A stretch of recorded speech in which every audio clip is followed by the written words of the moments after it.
Hello အားလုံးပဲမင်္ဂလာပါခင်ဗျာကျွန်တော်ကအခုဗီဒီယိုဖိုင်လေးမှာTelegram account hack ခံရရင်ပြန်ယူတဲ့နည်းနဲ့ Facebook account hack ခံရရင်ပြန်ယူတဲ့နည်းအဲ့ဒီနည်းနှစ်နည်းကိုကျွန်တော်7မိနစ်လောက်နဲ့ပြောပြပေးမှာဖြစ်ပါတယ်ကဲဆိုမဲ့ YouTube နည်းပညာ channel ကနေပြန်လဲကြိုဆိုလိုက်ပါတယ်ဗီဒီယိုအသစ်တင်တိုင်းတရားကျွန်တော်ရဲ့ YouTube channel လေးကိုလည်း subscribe လေးလုပ်သွားပေးကြလို့ရပါတယ်အဆုံးမှာလူကြီးမင်းတို့အတွက် bonus လေးတစ်ခုထည့်ထားပေးမှာဖြစ်တဲ့အတွက်အဆုံးထိကြည့်သွားပေးဖို့မြစ်တာရက်ခံနေပါတယ် Okay စလိုက်ကြအောင်ခင်ဗျာကဲ Telegram account hack ခံရတဲ့အပိုင်းအနေစကြအောင်ခင်ဗျာ Telegram account ကကျွန်တော်တို့ Chrome browser ကနေကျွန်တော် Telegram help center ကိုသွားပေးရမှာဖြစ်ပါတယ်ရောက်ပြီဆိုရင်ဝင်ရမှာဖြစ်ပါတယ် Telegram support ပေါ့နော်နှိပ်လိုက်ပါခင်ဗျပြီးပြီဆိုရင်ပြဿနာ hack ခံရတဲ့ပြဿနာကိုဒီမှာမြန်မာလိုဖြစ်ဖြစ် English လိုဖြစ် English လိုဆိုပိုကောင်းပါတယ်နော်စာစီလို့ရပါတယ်တကယ်လို့အဲ့ဒီစာမစီတက်ဆိုရင် comment မှာတောင်းဆိုသွားလို့ရတယ်တောင်းဆိုသွားတဲ့သူတွေကိုကျွန်တော်ဒီမှာထည့်ပေးရမှာစာ reply ပြန်ပေးမယ်နော်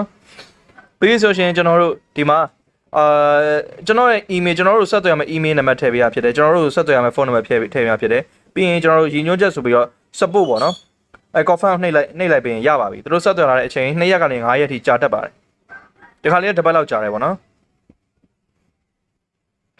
ခင်ဗျအဲ့ခံရဆိုရှင်ကျွန်တော်တို့ Gmail တွေကိုလေ Gmail ချိန်ထားတဲ့ account တွေကျွန်တော်ပြောပြပေးမယ်ပေါ့နော် Gmail တွေဝင်ကြည့်ရမှာဖြစ်ပါတယ်ဥပမာတခိုးဝင်လာပြီဆိုရှင်ကျွန်တော်တို့ Gmail သူစာပို့လိုက်မယ်မင်းဟုတ်လားမဟုတ်လားဆိုပြီးအဲ့ဒီစာကိုကြည့်ပေးရမှာဖြစ်ပါတယ်အဲ့ဒီမှာကျွန်တော်စာ review လုပ်ရင်နှိပ်ပြီးတော့ကျွန်တော်ဟုတ်ရင်ဟုတ်တယ်ကျွန်တော်မဟုတ်ရင်မဟုတ်ဘူးဆိုရင်တခိုးခိုးတဲ့အခါကျတော့ရှင်ကျွန်တော်တို့စာတက်လာမှာဖြစ်တယ်အဲ့ခါကျတော့ရှင်ကျွန်တော်ဟုတ်ရင်ဟုတ်တယ်မဟုတ်ရင်မဟုတ်ဒီ website မှာနှိပ်ပြီးတော့ password ချိန်လိုက်ခြင်းအပြင်တခိုးကခိုးနေတဲ့လုပ်ငန်းစဉ်ကိုကျွန်တော်ရက်တက်ပြီးတော့ hack နေတဲ့လုပ်ငန်းစဉ်ကိုရက်တက်ပြီးတော့ကျွန်တော်တို့စီ account ကပြန်ရောက်ရှိသွားမှာဖြစ်ပါတယ်ဒါကတော့အလွယ်ဆုံးနည်းပေါ့နော်နောက်ထပ်နည်းတွေရှိသေးတယ်အဲ့ဒါကျတော့ကျွန်တော်တို့ no longer have access to these recover ဆွဲတဲ့နည်းပြီးလို့ရှိရင်လုံးဝတခိုးလက်ထဲပါသွားပြီဆိုလို့ရှိရင်သုံးနေတဲ့ handset တွေလည်းမရှိဆိုလို့ရှိရင် Gmail ကနေ recover လုပ်တဲ့နည်းပြီးလို့ရှိရင်သုံးနေတဲ့ handset browser တွေထဲမှာသုံးခဲ့ပြီးတော့ record လေးကျန်လို့ရှိရင်အဲ့ record နဲ့လိုက်တဲ့နည်း Facebook မှာဗျာပေါ့နော်ဒီ account hack ခံလိုက်တဲ့အခါကျတော့ရှိရင် noti ထပ်ပို့တယ်မလားအဲ့ဒီ noti ကနေလိုက်တဲ့နည်းနော် Gmail ကနေတစ်ဆင့်နောက်တစ်ခုကကျတော့ Facebook help center ကိုတွားပြီးတော့အကူအညီတောင်းတဲ့နည်းနော်နံပါတ်6ကကျတော့ဒါ Facebook support နဲ့ business partner ချိတ်ပြီးတော့ try တဲ့နည်းအဲ့ဒီကျန်တဲ့နည်း6နည်း9နည်းလေး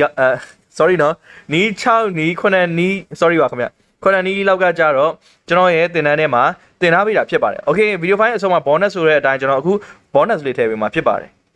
Telegram channel လေးဖြစ်ပါတယ်နော်အဲ့ Telegram channel လေးမှာ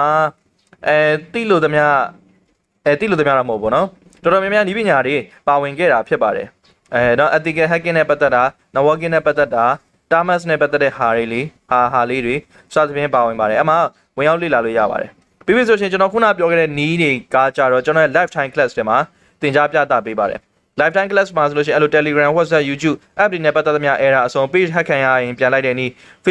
Facebook ကနေပတ်စံဝင်တဲ့အပိုင်းတွေ YouTube money YouTube special စသဖြင့် video edit Photoshop စသဖြင့်အကုန်လုံးပါဝင်ပါတယ် lifetime class သင်တန်းသားတွေအနေနဲ့ဝင်ငွေကောင်းဝင်ငွေကျန်းစွာရရှိနေကြဖြစ်ပါတယ်တချို့တွေလုံးဝ0တချို့တွေ3-4သိန်းနဲ့အခု5သိန်း10သိန်းတချို့တွေသိန်း20တချို့တွေသိန်းရာနဲ့ချီဆိုပြီးပြောတယ်ဆိုလို့ရှိရင်လည်းကျွန်တော်ပြောမနေတော့ပါသူတို့ wall ထဲမှာသွားကြည့်လိုက်ပေါ့နော်ကျွန်တော် description မှာ link ထည့်ထားပြီးတယ်ကြည့်ချင်တဲ့သူတွေကသွားကြည့်လို့ရပါတယ်နော်ဟုတ်နော်သင်တန်းသားတွေရဲ့ comment တွေရှိပါတယ်သင်တန်းသားအသစ်တွေသူတို့ရဲ့ဝင်ငွေ income စီစဉ်မှုတွေဒါ description မှာ link ထည့်ထားပေးတယ်နော်တချို့မှာကျွန်တော် comment တွေလာမှန်တယ်ကျွန်တော်ဒီ admin တင် page ကလည်းတွတ်သူ ban မလိုက်တယ်ပေါ့နော်အဲ့မှာဒါကိုယ့်ကိုယ်ဝင်ကြည့်လိုက်ပေါ့နော်စကားတွေအများကြီးတော့မပြောတော့ပါဘူးနော်ဒါက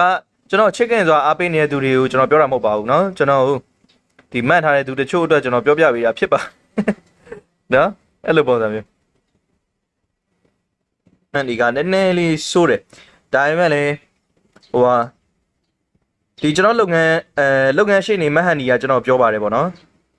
fake account တွေကသူတို့ဘာမှလုပ်လို့မရပါဘူးနော် fake account တွေနဲ့ဖြစ်တဲ့ဟာတွေကထားလိုက်ပါပေါ့နော